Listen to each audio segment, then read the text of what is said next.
आखिरकार नेटो ने सच उगल दिया है। तमाम दुनिया को इस बात पर यकीन हो चुका है कि इस जंग में जो ईरान और इजराइल की हुई, इस जंग में ईरान अकेला था और सारी दुनिया इजराइल और अमेरिका के साथ थी। ये बहुत साफ बात है। बल्कि ब्रिटेन पर ईरान ने ध्यान नहीं दिया। ब्रिटेन भी पूरी तरह से इस जंग में था। जो लोग शुरू से मुझे देख रहे हैं और जिन्होंने जंग के टाइम पर मुझे सुना, मैंने हर बार ये बात कही थी।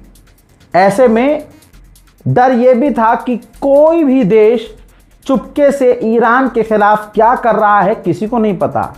सब डोनाल्ड ट्रंप को खुश करने के लिए लगे पड़े थे। ऐसे में जो इटली है, इटली का भी नाम आ रहा था कि इटली के बेस का इस्तेमाल कर रहा है अमेरिका और वहाँ से जहाज़ उड़कर ईरान पर हमला कर रहे हैं। लेकिन इटली ने इनकार कर दिया था।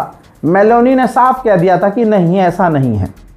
लेकिन आज ये नेटो का चीफ है जो फॉक्स न्यूज़ पर बैठा है। अब अमेरिका का टॉप का चैनल है फॉक्स न्यूज़। इस पर बैठा हुआ ये आदमी नेटो का चीफ है, कोई छोटा मोटा नहीं है और एक जिम्मेदारी है। ये कोई भी बात हवा में नहीं बोल सकता। ऐसे में इस व्यक्ति ने, नेटो के चीफ ने कहा 500 जहाज, 500 फाइटर जेट ने उड़ान भरी थी इटली से, इटली की बेस से ईरान पर हमला करने के लिए।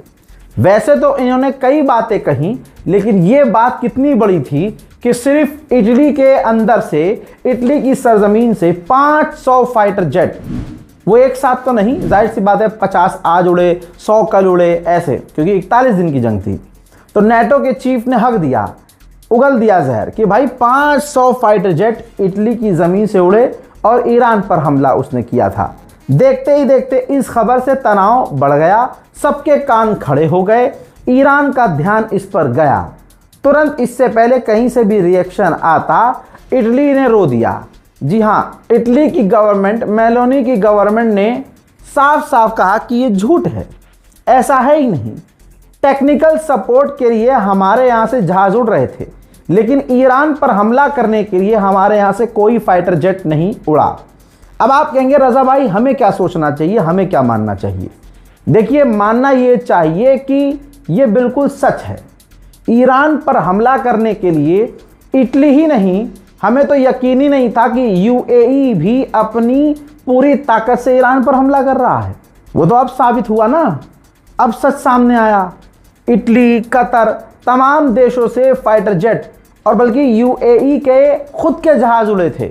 ऐसा नहीं कि यूएई के अंदर अमेरिका के फाइटर जेट मौजूद थे और वो उड़ान भर रहे थे हमला करने के लिए।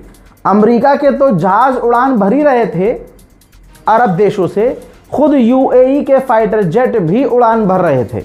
ऐसे ही इटली की सरजमीन से अगर ईरान के लिए फाइटर जेट उड़कर हमला कर रहे थे या दूसरे और किसी देश से, डियागो गार्सिया आपको याद है, ब्रिटेन के और भी बेस मौजूद हैं, वहाँ से भी उड़ान अमेरिका के भर रहे थे जहाज़ ईरान पर हमला करने के लिए।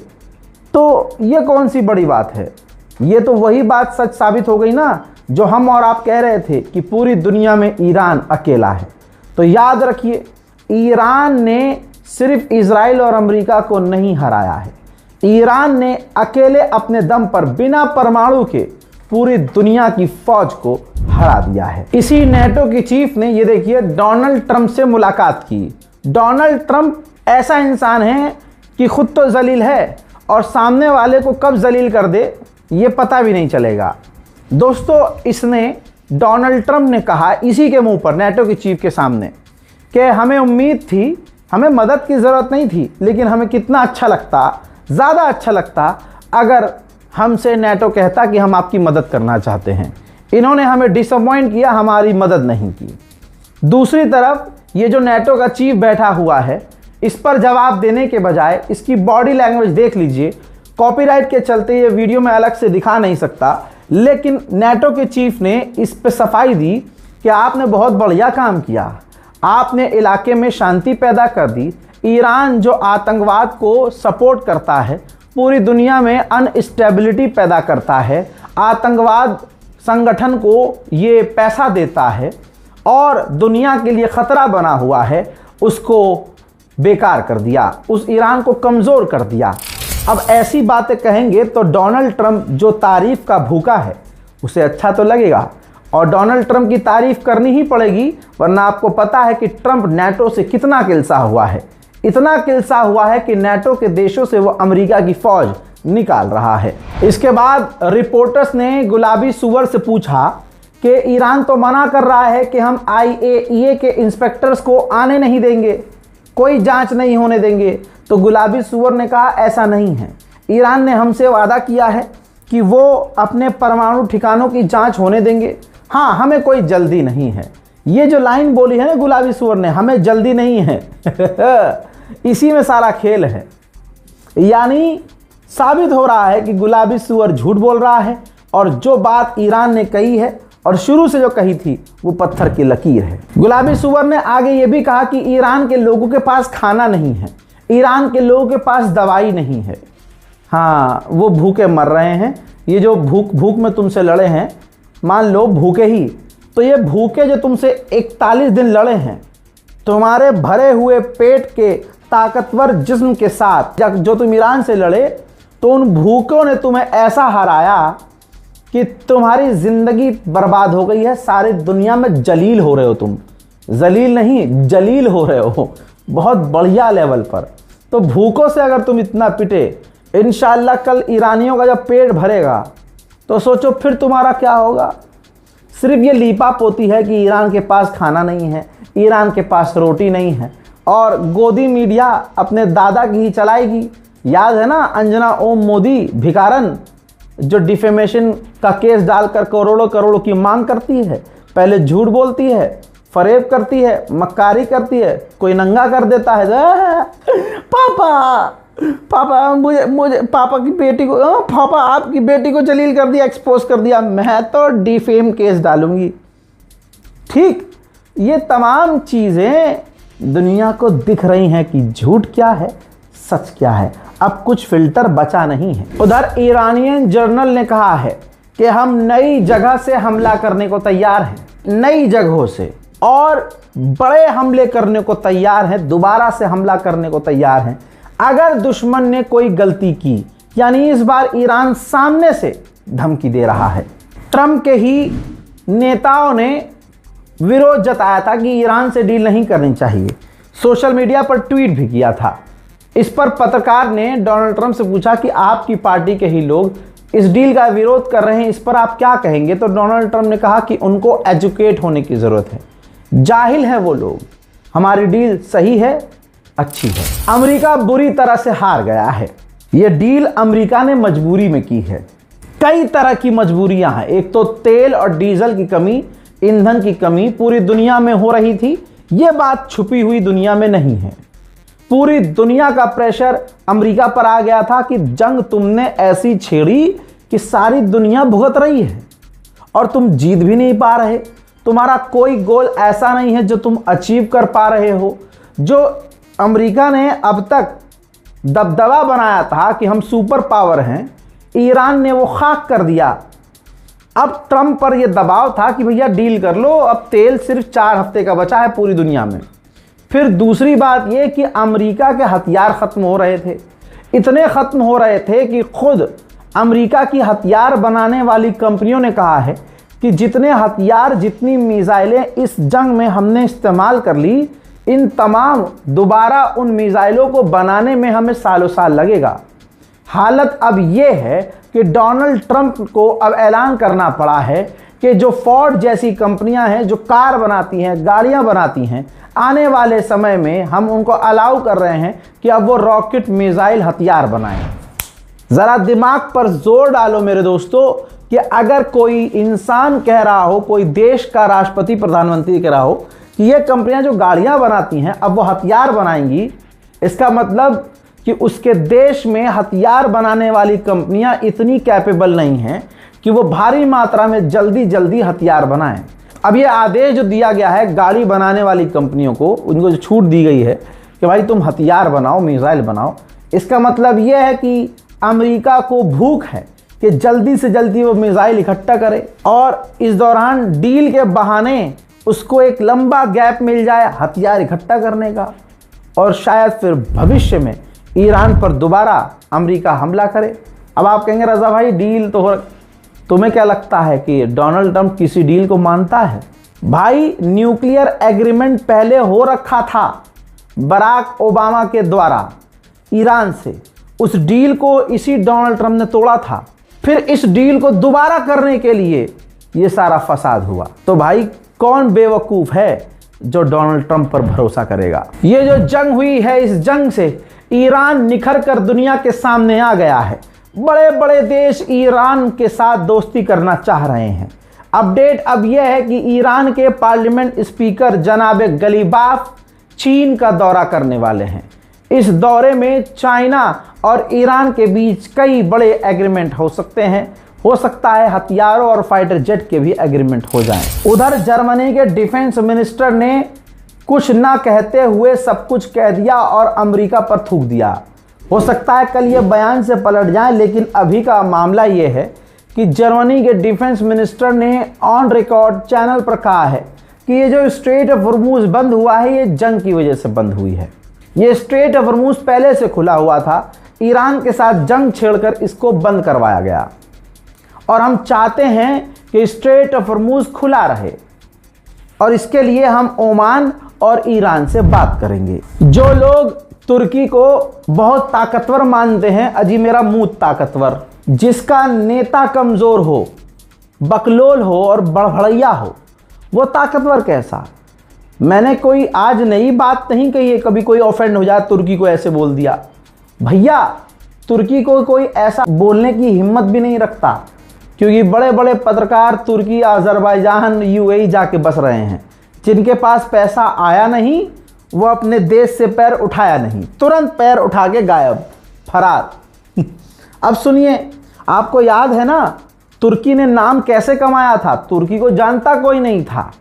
तुर्की ने अपनी सरकार को ताकतवर, तुर्की ने अपने मुल्क को ताकतवर दिखाने के लिए अपने इतिहास पर, वहाँ जो ऑब्वियसली ताकतवर जो लोग गुजरे हैं उनके ऊपर पूरी सीरीज़ बनाई, जैसे अर्तुगरुल गाजी। अजी भारत में ऐसा चल रहा था और पाकिस्तान में ऐसा चल रहा था कि राजधानी दिल्ली में अर्तुगरुल गाजी के नाम से कैफ़े तक खुल गया था। पाकिस्तान में जगह जगह होटल और कैफ़े अर्तुगरुल गाजी के नाम से। हर दूसरी लौंडिया हलीमा बन रही थी और हर दूसरा लौंडा जो है अर्तुगरुल गाजी बन रहा था, भले ही शराब पीता हो। तवज्जो है, मतलब ऐसा इन्फ्लुएंस था पूरा इलाका। तुर्की तुर्की तुर्की हो गया भाई, तुर्की, अच्छा तुर्की ये होते हैं और तुर्की ये होते हैं, ओहो। इससे रजब तैयब एर्दोगान ने गाजी जैसा, अर्तुगरुल गाजी जैसा अपना कैरेक्टर दिखाने की कोशिश की। दुनिया ने बहुत ताकतवर माना और उस वक़्त अर्तुगरुल गाजी के सीरियल के टाइम ही ये खबरें सामने आई कि भैया ताकतवर है तुर्की, ड्रोन बना रहा है, ये बना रहा है, और जेन्युइनली उसमें ये कमी नहीं है, ताकत है उसकी। तुर्की के ड्रोन की ताकत हमने आर्मीनिया और अज़रबैजान की जंग के दौरान देखा। याद आया आर्मीनिया अज़रबैजान की जंग? वो मेरा यूट्यूब का शुरुआती दौर था और मैंने वो जंग लाइव कवर की थी, जैसे मैंने ईरान की कवर की। ठीक, तो मुझे अच्छे से पता है, आपको याद नहीं हो तो याद कर लीजिएगा। ये तमाम माहौल बनाया तुर्की ने कि देखो हम बहुत ताकतवर हैं। अब जब धीरे धीरे चीज़ें आगे बढ़ी तो जो 24-24 घंटे तुर्की पर नज़र रखता है वो उसकी हरकतों को समझ सकता है। बहुत कम समय में एहसास हो गया था मुझे कि ये ड्रामा है, रजब तैयब एर्दोगान का ड्रामा है। कई मुद्दों पर यह देखा गया कि गाज़ा के मामले में तुर्की की फ़ौज कहाँ गई। रजब तैयब एर्दोगान सिर्फ मुंह से बोलता है, करता कुछ नहीं है। खतरनाक बयानबाजी में कोई कमी नहीं है, खतरनाक बयान देता है। आपको पता है क्या कहा था बीच में ही, जब वो गाज़ा में नरसंहार कर रहा था, फुल स्केल वॉर चल रही थी, जब रजब तैयब एर्दोगान ने वॉर क्रिमिनल कह दिया था इजराइल के राष्ट्रपति को और प्रधानमंत्री को, ये पूरे आतंकवादी मिजाज हैं, बहुत जहर उगला था, बहुत बड़ा ताड़ लगाई थी। थक हार कर इजराइल ने स्टेटमेंट जारी किया था नेतन्याहू ने कि ये सिर्फ बयान दे रहे हैं, अंदर अंदर से हमारे साथ हैं। उस दौरान मैंने ही एक्सपोज किया था कि जहां रजब तैयब एर्दोगान गाज़ा का सपोर्ट कर रहे हैं और इजराइल के खिलाफ बोल रहे हैं, यही एर्दोगान है, यही तुर्की है, ये पीछे से इजराइल को खाना, पानी, अनाज, गैस और तेल सप्लाई कर रहे हैं। यकीन ना आए तो गूगल कर लेना, दूध का दूध पानी का पानी हो जाएगा। आज गुलाबी सूअर ने एक बार फिर से मीडिया के सामने राज खोल दिया है। इस ब्रीफिंग में उन्होंने कहा कि तुर्की एक मजबूत देश है, तुर्की की सेना ताकतवर है, तुर्की एक बड़ा देश है और रजब तैयब एर्दोगान मेरे दोस्त हैं। वो इजराइल से प्यार नहीं करते, इजराइल को पसंद नहीं करते, लेकिन वो एक कैंडिडेट थे इस जंग में जो ईरान का साथ दे सकते थे। लेकिन मैंने उनसे कह दिया कि इस मामले में, इस जंग में मत पड़ना। वो इस जंग से दूर रहे। हजरात, गुलाबी सूअर जैसा भी है, लेकिन उसकी ये बात सही साबित हो रही है। वरना आप ध्यान दीजिए, जो इजराइल को मिटाने की बात करता हो तुर्की, वो इस जंग में जिसके पास गोल्डन अवसर था कि वो इजराइल को धक्का दे सकता था ईरान का साथ देकर, लेकिन रजब तैयब एर्दोगान की सरकार और खुद रजब तैयब एर्दोगान इन मामले से, इस जंग से दूर रहे। ध्यान दीजिए, सोमालिया लैंड के अंदर इजराइल ने अपनी फौज तैनात कर दी है। सोमालिया एक देश था, उसके कुछ लोगों ने गद्दारी करके सोमालिया के 2 टुकड़े कर दिए और दूसरे टुकड़े को सोमालिया लैंड घोषित करके सिर्फ पूरी दुनिया में एक वाहिद इजराइल ऐसा देश है जिससे उन्होंने मान्यता ले ली। जिसके बदले उन्होंने कहा कि आप हमारे यहाँ डिफेंस सिस्टम तैनात कीजिए, अपनी मिलिट्री तैनात कीजिए, आप अपना बेस बनाइए। इजराइल को और क्या चाहिए था? इजराइल ने वहाँ फौज तैनात कर दी। कोई बोला? कोई अरब नहीं बोला, कोई नहीं बोला, हूथी बोला। यमन के हूतीज ने ऐलान किया, अगर सोमालिया के पानी में, सोमालिया के समुद्री इलाके में इजराइल आया तो हम हमला करेंगे, हम जवाबी कार्रवाई करेंगे। हजरात, उधर ईरान के राष्ट्रपति पेजेश्कियान ने कहा कि दुश्मन को लग रहा था कि वो 3 दिन में हमसे जीत जाएंगे, लेकिन आज पूरी दुनिया में हम ताकतवर बन के उभरे हैं। शेयर कीजिएगा दोस्तों। ईरान के अंदर भी कुछ ना कुछ घटनाएं हो रही हैं। ईरान के बॉर्डर पर भी आतंकवादी हमले हो रहे हैं। बॉर्डर पर हुए आत्मघाती हमले में ये देखिए, एक ईरान के फौजी की मौत हुई है। उधर मेलोनी ने कहा है कि हम आयतुल्ला रिजीम को परमाणु हथियार हासिल नहीं करने दे सकते, उनके पास पहले से ही लॉन्ग रेंज की मिसाइलें हैं। तो भाई, किसने कहा कि हमें परमाणु बम चाहिए? ईरान ने इस जंग में दिखा दिया कि मुन्ना परमाणु तो चाहिए ही नहीं, बल्कि हमारी मिसाइलें ही परमाणु बम वाले देशों को तबाह बर्बाद कर सकती हैं। लेकिन ये बातें मेलोनी को बोलनी पड़ेंगी, क्योंकि डोनाल्ड ट्रंप को खुश भी तो करना है। बहरहाल, इससे पहले जो अपडेट दिया है वो भी जाकर देखिएगा, इस रिपोर्ट को भी देखिए और आने वाले और भी जो अपडेट्स हैं ज़रूर देखिए, ताकि आपको ईरान में हो रहे, ईरान से रिलेटेड जो भी मामलात हो रहे हैं पता चलते रहें। जय हिंद।